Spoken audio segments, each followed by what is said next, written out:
Hello mga Tisera, nandito kami ulit ngayon sa Peugeot sa may Motostrada dahil pag-uusapan natin ang bagong Django 150 pero this time Cafe Racer naman siya. Napakaraming versions ng Django. Correct naman at ito pong nakikita ninyo no number 88 dito sa September po yan ilalabas. Wow, so exclusive ito mga Chosero sa Correct. channel natin. Kaya naman maraming salamat sa mga nanood po ng Django 150 Sports Series na nagawa din po namin last week lang. Maraming salamat sa mga nanood. Kaya naman ngayon pag-usapan na natin ito. Pero hindi.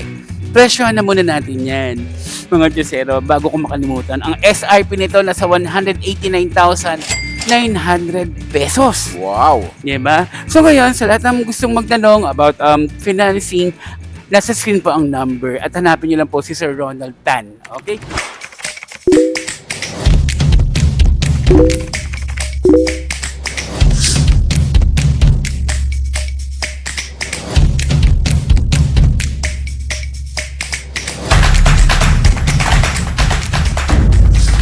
Hello mga Diyosero, nagpapasalamat po kami sa lahat ng mga nanood ng Max Grip Tire na nagawa po namin sa Yellow Star with Ma'am Shobe at sa lahat po na interesado. Let us know lang po, message lang po kayo. Ito po yung gulong na made in Indonesia na very durable, mura, quality at 6-ply pa kung pag-uusapan natin yan. Comment, diba? mga Chosero. At kaya nga po mga Tisera, pag-uusapan natin ay isang panibagong Cafe Racer ng Peugeot. Ito po ang Django 150 Cafe Racer. Yes, exclusive mga Chosero. At kung napanood nyo po yung version 1 yan at yung Sport Series, maraming salamat. Scroll nyo lang po at nasa description box din po yung mga link ng yan. Baka ho na-skip ninyo. Kaya naman, hello mga Tisero, mga boss, mga paps. Welcome back to Archie Alonso Motovlog. Yes, at kung hindi ka pa nakasubscribe, subscribe na. And don't forget to hit like, share, comment, and hit that notification icon sa channel na nag-start ng pagka-canvas sa mga motorcycle units, parts, and accessories.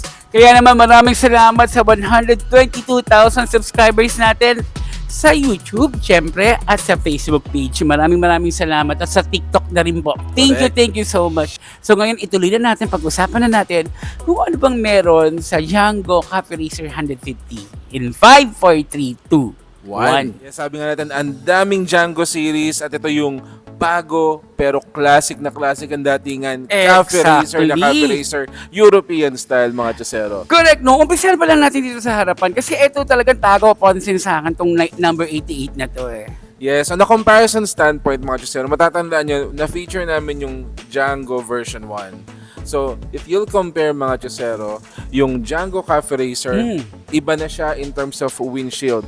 Classic na classic ang datingan dahil pakikatok nga. Correct, dahil ito po ay gawa sa metal, itong kanyang visor. Napakaganda, tiyak na matibay kasi doon sa Django version 1, it's more of plastic. Plastic, ipakita mo kasi nasa likuran lang naman si Django version 1. So, ayan siya Ayan. mga Chosero. So, classic looking din yung Django version 1. Ito yung classic motorcycle. Correct. Ito naman, ito yung classic Cafe Racer. At nagpadagdag sa classic look niya, yung Number 88 dahil ang number 88 ay parang 1988. Year of the world. Yes, there are different interpretation. Year of the world, pwedeng hugs and kisses. Wow. Double infinity mga Chosero. At syempre, andito rin yung kanyang Logo. Kung may kita nyo mga Chosero, reversed P po siya. Ito yung how French does it or Italian does it. Yan. So, round headlight. Wala naman pong nabago in terms of the version 1. So, napaka-classic looking. And when you turn it on mga Chosero, LED. at nasa gitna po niya yung kanyang Django. Django. And one thing that made this motorcycle stood out is yung kanyang kulay. Uy, Platinum gray mga Chosero. It looks like napakaganda. a car finished, correct. metallic looking mga Chosero. Very elegant looking and very shiny. Correct. Actually, dalawa ang lalabas sa September. Dalawa lang ang variant niyan. Isang flash silver at ito nga pong platinum gray. Yeah, napakaganda ng platinum gray mga Chosero. Yes, napansin natin dito no yung kanyang grill type sa harapan. Hindi po nawawala yung classic front grille even dun sa Django version 1. Nandun din po yung logo ng Peugeot. Ang kinaibahan lang po dito sa Cafe Racer version is yung latest logo po, which is yung lion head. Alam naman natin, ang Peugeot, ang kine-carry niya na logo is lion. Correct. At ito nga po mga Chosero na nasa gilid ng kanyang daytime running light, naka-LED siya. At Yes. ito ay parang fang. Yes, and to make it a complete fang set, buksan mo na yung ilaw. Yung signal light, ayan po, that will add up to the fangs mga Chosero because they're very proud about their logo mga Chosero. Pag nakita nyo, it resembles to fangs or pangil. Baba. Ito, no, sa fender, no? Chubby siya pero compared sa version 1, Mas malapad. mas malapad yun sa version 1. Ito medyo minimalist yung look niya mga Chosero. Oo nga, no? Nawala din yung kanyang black light or lining sa gilid. Kung makikita niyo po mga Chosero, very simplistic. Ayan. So, ganda. Ang ganda ng itsura. Napakaganda mga Chosero. Kaya ang kanyang front suspension po ay naka-telescopic port tayo dito. At ang size ng gulong po nito ay nasa 120, 70, 12 at tubeless siya mga Chosero. At ang brand ng kanyang gulong ay Timson. Timson, no? Pero mga Chosero, no, subukan nyo din po ang Max Grip Tire. Uy, maganda yun. Nagawa ng Indonesia. Correct. Naku, PM lang kayo sa akin mga Chosero. Mura pero matibay. Correct, durable. Tama. So ngayon ang kanyang brake sa harapan ay naka-hydraulic disc brake mga Chosero at naka-ABS siya. FYI po, ang Cafe Racer na Django po is single ABS. So, harapan lang. Yes. Ayan. So, ayan mga Chosero, that is your look sa harapan ng Django Cafe Racer. Ngayon, excited ako makita kung ano yung nasa kanyang panel. Alika. So yan na mga Chosero, ang kanyang panel, naka-semi-digital panel tayo. Yun. So, dahil klase ka pinag-usapan, nakalagay na po dyan yung mga games nyo po. Tamagotchi? Tamagotchi. Anong dadayal natin dito? Telepono, yung itim. Pero kidding aside, ang ganda ng kanyang panel. Correct. Round shape mga Chosero, it highlights and resonates yung other features ng kanyang panel. Isa-isay mo na nga. Correct, kitang-kita mga Chosero. Actually, ito yung mga indicators niya. No? Ito yung ating signal.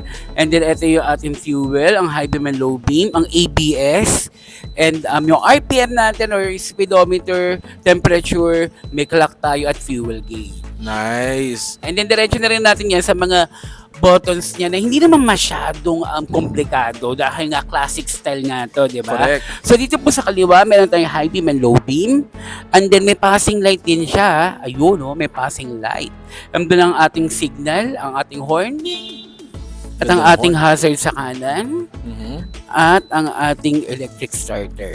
Yan. So, in terms of the make and look ng harap, wala naman pong nabago sa version 1. Ang talagang nagbago dito at hindi na kayo gagastos mga Chosero at ramdam na ramdam niyo yung Cafe Racer vibes is yung kanyang Throttle. ayan. Diba? O kanyang hand grip. Kasi mga Chosero, kung titignan natin dito, yung kanyang side mirror, kasama na dito sa throttle or sa hand grip. And ganyan talaga yung Diba? itsura ng Cafe Racer. So, ito yung itsura nung version 1 Version 1 ng Django. So, it's your typical classic scoot, mga Chosero, which is classic looking, even the mirror is still round and all, but it's your Nandito. regular Yes. positioning. Ito talaga, mga Chosero. Ganda.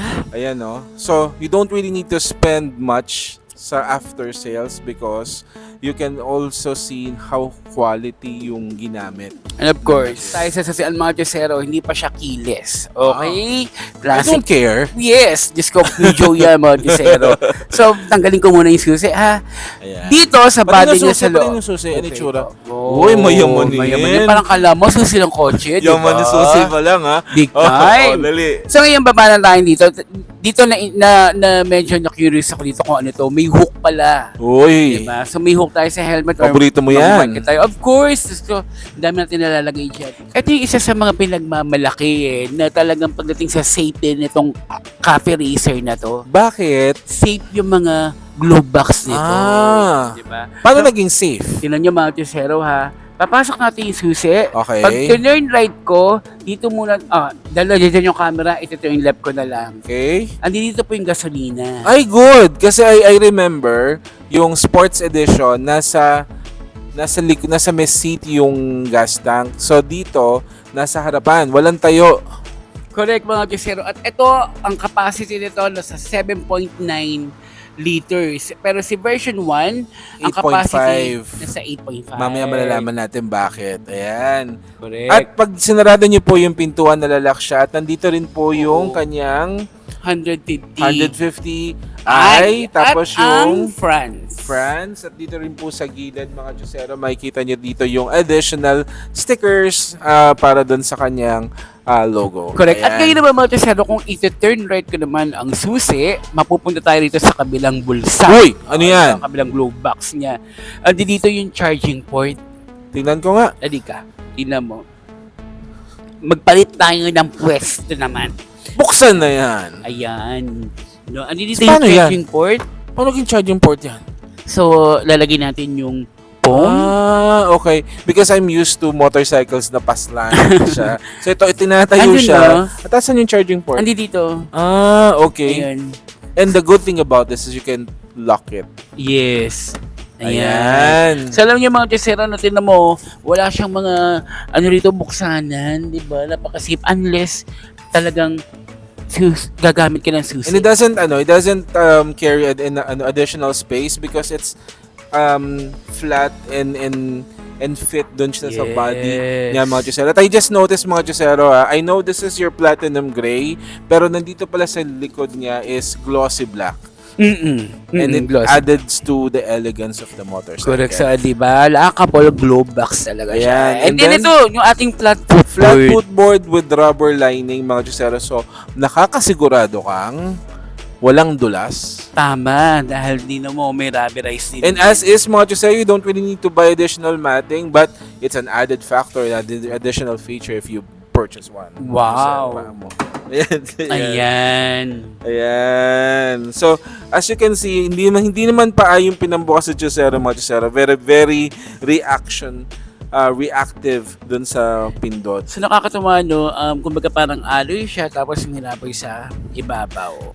Yun. Before the seat, mga Diyosero, meron din po siyang black lining dito, oh. Oo So nga, that added additional accent, and then may pangbasad din ng hangin dito. Napakaganda. Ayan. Pero dito na tayo sa seat dumako, no? Parang halos parehas lang naman din. Yes, Yung version actually, 1. Parehas lang. Oo, ang pinagkaiba lang nila mga Tesero, ito sa version 1, yung kanyang leather po, meron pong logo dito sa ibabaw. Samantalang itong si Cafe Racer naman, plain siya, at ang logo andi dito sa rear saddle cover. Si Juju. Si Pujo Juju. yan, basta dyan mga Diyosero, hindi Juju. And then meron din po tayong 8.8 dito sa gilid. So adding more classic look and sporty na rin. Correct. Diba? Alam niyo mga Tesero, no, kung napapansin niyo, no, baka sa inyo, nagtatanong sa inyo yung iba, uy, baka pang isahan lang yan. Hindi ba pwede may angkas? Well, Kasi sa Pilipinas version naman, 1, kayang pagkasyahin yan eh. Hindi din. Naku, ano yung sikipan. Kasi sa version 1, nakita niyo ang lapad, di ba? Yes. Pero eto nakita niyo overlapping. wala. Pero alam niyo mga Tesero, good news yan dahil natatanggal po ito. Yun. Natatanggal po ito at napapalitan po yan neto. Shading! Oh, diba? Yan. Well, I think that's one of the signature ng mga Cafe Racer. Pwede Ayan. mo siyang gawing single, pwede mo rin siyang gawin na pwedeng Two-seaters. Yes. Correct. So, nako-cover dito. So, kung ayaw mong isa kayong girlfriend mo, lagyan mo yun to. May ganon? Okay. Pero may dagdag ko lang din do kasi kakaiba lang din yung kanyang new passenger handle, sir. Yung kanyang wing type na parang grab bar na rin kung Bakit anong pinagkaiba niya sa Kasi version 1? dito sa Cafe Racer, do, para siyang pencil nung unang panahon eh. No? Or para siyang wing? Yes, wing type nga kung tawagin. Pero ikukumpara natin yan sa version 1, haba ng kanyang grab bar So dito. it's your classic grab bar, mga Diyosero. Yeah, actually, I prefer this one, the new Ganda. version. Pero, dahil sa metal work niya, it added more classic dun sa motorcycle. Correct. So ngayon buksan na natin ito mga Tesero, ha? Yun. Ayun. As So, usual, maganda yung stitches. dahil bago pa, And maganda rin yung leather, yung quality ng leather. ang ganda ng pagkakatahi Oo. niya, malinis, maayos po mga Tesero. Correct. So dito, medyo wala tayong hook ng helmet, no? And then ito, open, kasya rito, ang open half-face helmet. Open half-face helmet. Yes, ayan ang pwede natin ipasok din si empty helmets, mga Ay, Chusero. alam mo, pag naka-white na empty helmet ka or black, uy, ang mas maganda. Uy, correct. Ayos Ganda. yan, di ba? Ano Tamang-tamang combination yan. Ito, mga Chusero, andito yung coolant natin. So, ibig sabihin liquid, Liquid cool. Kasi mga Chusero, ang version 1 po ay air cooled. Yan. So, yun ang pinakaiba nila, ha? Para hindi kayo malito mga Chusero, hanapin nyo rin po yung ginawa naming Mm. vlog dun sa version 1 ng Django. At wait, alam ko may magko-comment. O, bakit may ganyan? Akala ko ba nito? France. Bakit may Chinese character? So, ayun lang po, FYI lang mga Chusero, no? Yung lahat po ng material nito ay galing po sa France, pero assembled sa China. So, ibig sabihin, this will lessen the cost. Yes, alam Kasi naman natin yan. inassembled na siya sa China. But original parts of Peugeot France. coming from France. Ayan. Correct. So, dito na tayo sa likod. Chusero, bubuksan ko lang yung ilaw para makita ninyo kung anong style niyan. So, ito ang kanyang taillight. Siyempre, LED yan. Katulad din sa harapan. So, stop ko nga. Tingnan ko kung anong style. Ayan. Pag nag-stop Ayan. ako. Pero syempre, dahil Peugeot ito, kung may fangs sa harap, may claws. may claws sa likod. So, standard and trademark na po ng Django yan, mga Chusero.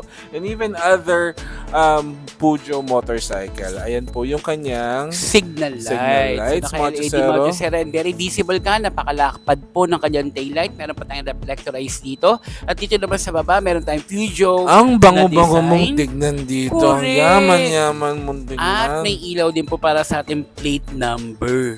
Ang shock absorber type nito ay naka-sprint oil dumping accumulation at ang size ng tire nito ay nasa 120/70/12 sa parehas lang siya ng front and rear. Okay. Parehas ng 120/70/12 at ang kanyang brake po sa likod ay naka-disc brake din. Wow! So disc and disc pala. Correct. I-share ko na lang din yung tire rim type nito. Isa tong light alloy monolithic type.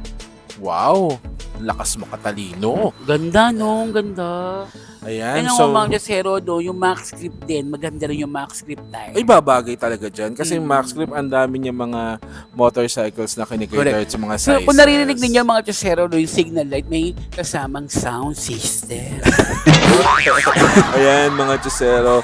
Well, if you're looking for cafe racer at meron kang budget, I highly recommend mag-Peugeot ka na. Okay. Alam niyo ba mga Chusero, no, ito'y pinalakas at pinabilis dahil ito ay 4 valves. Wow! Liquid Kalain cooled, mo.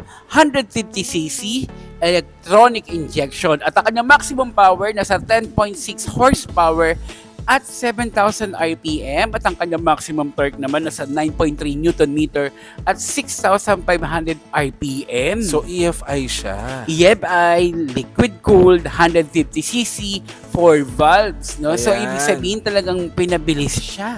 Pero mga Chusero, just in case you want a different style ayun ng Cafe Racer, andito pa rin po yung ating classic Django version 1 coming from different variety of colors. At kung gusto niyo medyo modern look and take of a classic motorcycle, andyan din po yung Django Sports version. Series. Dimension na tayo.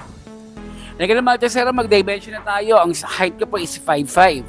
Ayan. So, ang length niya is 1,925 mm. Ang width niya is 710 mm. At ang height niya is 1,190 mm na may saddle weight na 129 kilograms. Ayan. Buka ka. Ayan. Alam mo, napakaganda mga Chusero. Tapos tingnan nyo, abot na abot ko yung lupa. So, hindi ako mahihirapan as a 5'5" height plus ang aking legs, no? Medyo maluwag pa dito sa footboard. Patingin. Ayun, no? So, ibig sabihin pala nag-market tayo na maraming malalagay dito. Wow, ang social mo. Ka sa Divisoria. Divisoria, naka-Peugeot ka. Yes, 1/4 po ng giniling. Tapos ayun nga mga Chusero, no, yung pagliko-liko mo, hindi tumatama, yung manabela, itong hand grip natin sa ating mga binti. So, comfortable ito. Comfortable. So I would say, yung Django series ng Peugeot, it carries different personality. Ayan, no? Yun, it carries different personality mga Giselle. Kapag naka-classic motorcycle version 1 ka ng Django, iba yung datingan mo, iba rin yung datingan kapag naka-cafe racer ka, more of aggressive yet classic loving, and then meron din tayo nung sports version. So, Correct. it has different personalities. Correct mga Chisero. At ulitin ko lang po, ito pong Motostrada, matatagpuan lang po ito sa 8th Street, 11th Avenue, Caloocan. Corner lang po ito ng 8th Street, okay? And yun nga mga Chisero, sa mga gusto mag-inquire kung paano yung financing, andyan po yung number sa screen. Hanapin nyo lang po si Sir Ronald Tan. At open po sila from Monday to Saturday. Sarado po ng linggo. At kung ang tatanungin ninyo about sa mga pyesa, wala pong problema dahil 3S shop po ito. Pucho to, paano wala ng presa? Pujo to, hindi pwedeng ganun Hindi yan. pwedeng pucho to. Oo, hindi pwedeng mag-pujo. Ulitin ko lang po mga Chisero, itong Django 150 Cafe Racer, September 2024 po ilalabas. So, nakauna sila. Yes, kung gusto po ninyo, magpa-reserve na po kayo kay Sir Ronald. Dalawa And lang po ang visit available din. po live. Kayang-kaya nyo bisitahin Yes, to. pwede dahil may parking lot po sa harapan. May parking area, wala pong problema dyan. Okay? Thank you.